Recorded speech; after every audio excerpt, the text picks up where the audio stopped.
Halo kakak, terima kasih banyak ya sudah klik video ini. Di video kali ini saya akan membahas rangkuman dari persidangan kasus P. Diddy yang saat ini menjadi perbincangan di berbagai sosial media. Banyak sekali hal-hal yang mencengangkan tentang kasus tersebut yang terbuka di persidangan hari pertama dan hari kedua. Oke kakak, tanpa banyak tetek bengek, mari sama-sama kita bahas sesingkat-singkatnya tentang rangkuman persidangan kasus P. Diddy.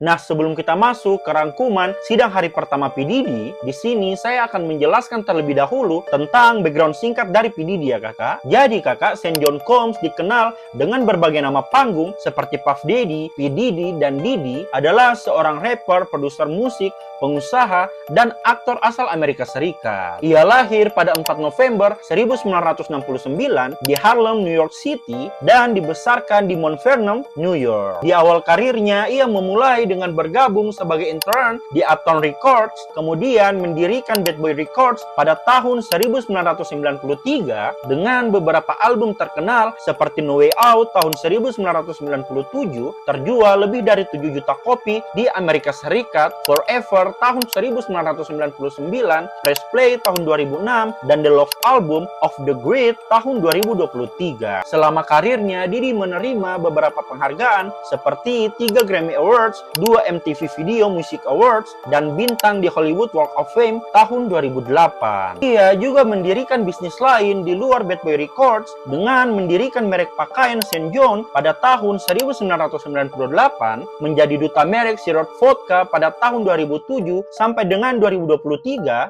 dan mendirikan jaringan TV Revolt tahun 2013. Untuk kehidupan pribadinya, Diddy memiliki 7 orang anak dari beberapa hubungan. Anak pertamanya bernama Quincy Taylor Brown yang lahir pada tahun 1991, anak dari Kim Porter dan Abby Shure yang dirawat dan dibesarkan oleh Diddy. Anak keduanya bernama Justin Dior Combs yang lahir pada tahun 1993 dari hubungannya bersama dengan Misa Hylton. Anak ketiganya bernama Christian Combs yang lahir pada tahun 1998 dari hubungannya bersama dengan Kim Porter. Anak keempatnya bernama Sense Combs yang lahir pada tahun 2006 dari hubungannya bersama dengan Sarah Chapman. Sementara untuk anak kelima dan keenamnya bernama Delilah Starr dan Jesse James yang lahir pada tahun 2006 dari hubungannya bersama dengan Kim Porter, dan anak yang terakhir yaitu anak ketujuh bernama Lausanne Combs yang lahir pada tahun 2022 dari hubungannya bersama dengan Dana Trust. Singkat cerita, sejak akhir tahun 2023, Diddy menghadapi serangkaian gugatan hukum sebagian besar dari mantan pasangan dan pekerja di lingkungannya. Tuduhan utama mencakup perdagangan manusia untuk tujuan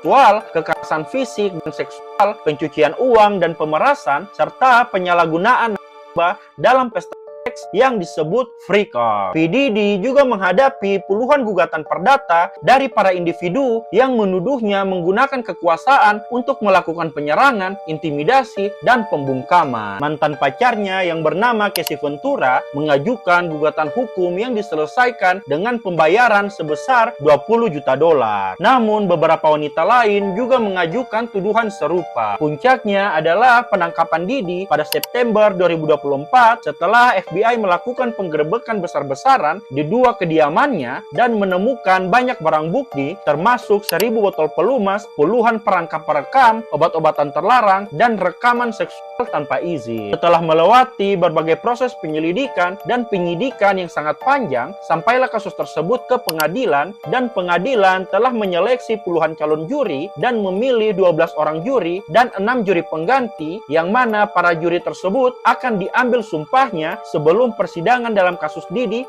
dibuka, di mana sidang pertama terhadap kasus P. Diddy dilakukan pada tanggal 12 Mei 2025, yang mana sidang tersebut dibuka oleh jaksa penuntut umum yang menggambarkan Diddy sebagai seorang maestro musik yang menyembunyikan kerajaan kekerasan di balik ketenaran, memanipulasi perempuan untuk kepuasan dan kontrol diri. Jaksa juga menyebut kegiatan freak off, pesta seks pribadi yang melibatkan perempuan yang direkrut dan diberi narkoba aktivitas seksual ekstrim yang direkam secara diam-diam, dan penggunaan rekaman untuk pemerasan dan kendali. Jaksa juga menekankan bahwa korban tidak hanya dirusak secara fisik, tetapi juga dimanfaatkan secara psikologis dan finansial. Mendapatkan tuduhan seperti itu, pengacara P. Diddy tidak diam. Pengacara Diddy menyebut tuduhan tersebut sebagai manipulatif, dibesar-besarkan, dan didorong oleh motif uang. Mereka menegaskan bahwa semua hubungan yang terjadi adalah atas dasar suka sama suka, dan menurut kuasa hukum Diddy, para penggugat mengarang cerita setelah hubungan dengan Diddy berakhir. Mendapatkan pembelaan dari pengacara Diddy seperti itu, jaksa langsung menghadirkan saksi untuk dimintai keterangan di depan persidangan. Kesaksian pertama datang dari Daniel Phillip yang merupakan mantan penari dan asisten di rumah Diddy. Ia memberikan kesaksian bahwa ia pernah menyaksikan Casey Ventura, mantan pacar Diddy, mengalami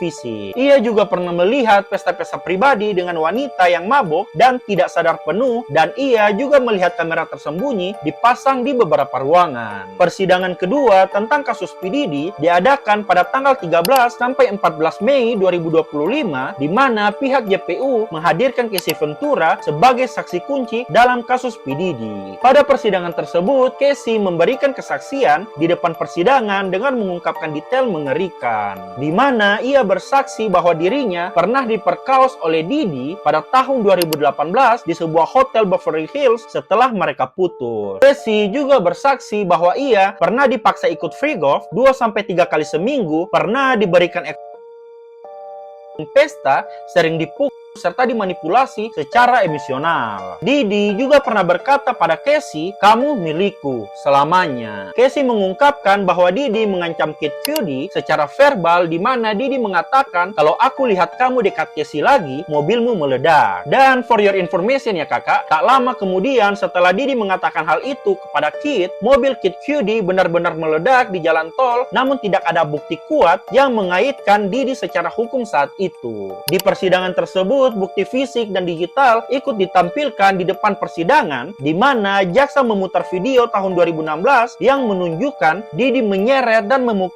Casey di koridor hotel, berteriak dan membanting pintu, membuktikan pola kekerasan. Nah, untuk video yang akan saya tampilkan, mungkin akan saya sensor di beberapa bagian. Mari sama-sama kita simak videonya ya kakak.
Barang bukti lain juga ditampilkan seperti video seksual rahasia, ribuan pesan teks dan voice notes, kurang lebih 1.300 botol pelumas ditemukan dalam penggerebekan dan jejak aliran uang tunai mencurigakan di luar negeri. Untuk reaksi keluarga Didi, di hari kedua persidangan, beberapa anggota keluarga Didi termasuk putrinya menangis dan meninggalkan ruang sidang ketika rekaman diputar. Mereka tampak syok dan tidak mengetahui sebagian besar kejadian ini. Untuk status terupdate dari kasus P. Diddy, yaitu Didi ditahan tanpa jaminan di Metropolitan Detention Center Brooklyn. Ia menghadapi puluhan dakwaan federal dan jika terbukti bersalah, ia terancam hukuman penjara seumur hidup. Persidangan diperkirakan berlangsung 8-10 minggu dengan lebih dari 30 saksi akan dihadirkan oleh JPU di depan persidangan untuk bersaksi. Nah, itu tadi kakak pembahasan singkat tentang persidangan kasus P. Diddy. Bagaimana menurut kalian kakak? Kalau kakak tahu detail persidangan kasus P. Diddy yang belum saya bahas di video ini, kakak bisa komen di bawah, kita sharing-sharing tentang kasus ini. Dan kalau kakak pengen saya bahas kasus kriminal, kisah horor, atau apa saja yang saat ini sedang viral, kakak juga bisa komen di bawah, request pembahasan menarik apa yang bisa saya bahas di video selanjutnya. See you!